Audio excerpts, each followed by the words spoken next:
Então, vamos lá, pessoal. Antes de mais nada, tá? Antes de mais nada, tenham em mente o seguinte, que eu vou ter, né, quase sempre uma planilha estruturada dessa forma aqui, ó. Essa planilha dessa forma. O que que eu estou falando? Uma planilha que você tenha na coluna, pelo menos os períodos, né, indicando quais são os períodos. Nesse caso aqui, qual que é o período? Período K. Por que eu coloquei K aqui? Porque se você trabalhar com mês aqui, o 0 indica mês, o 1 indica mês, o 2 indica mês. Se você trabalha com trimestre, um trimestre, dois trimestres, quatro trimestres, certo? Então você vai ter uma coluna de K. Essa coluna aqui não necessariamente precisa existir, certo?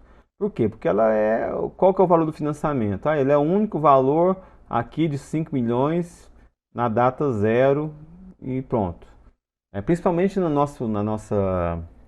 principalmente aqui na nossa apostila, você não tem diferenciação se o saque acontece tudo de uma vez na data zero ou escalonado período a período.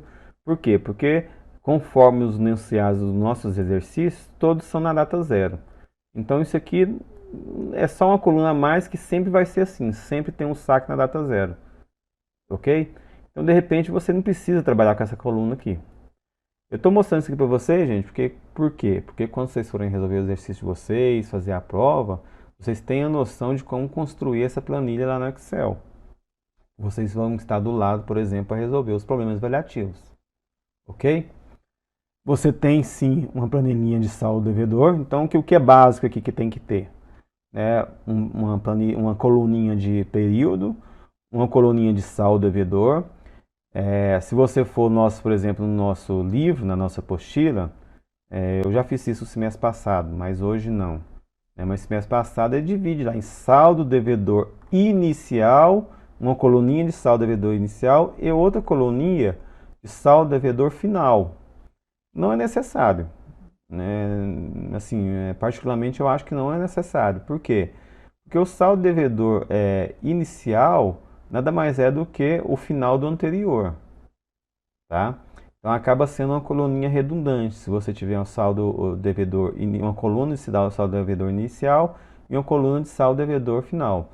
E vice-versa, né? O saldo devedor final de um período é o saldo inicial de outro período. Então acaba que são informações redundantes. E sim, né, você tem que ter uma coluninha de amortização, juros, porque a grande diferença é aqui, né? Você quer separar o que é amortização e quer separar o que é juros. Por quê? Porque a soma da amortização com os juros é o que nós temos, né, que chamamos de prestação. Nós chamamos de prestação, parcelas, tudo a mesma coisa. Parcelas. Ou como na linguagem de rendas e anuidades também, termos, tudo a mesma coisa. E podem perceber que aqui, ó, tá quase que autoexplicativo, né? Então, períodos K, o I é ao K, então é a taxa que está sendo referida aqui, a mesma K. Mês, então o I tem que ser ao mês. Ano, então o I tem que ser ao ano. Ó, saldo devedor, né? SD ao K, certo?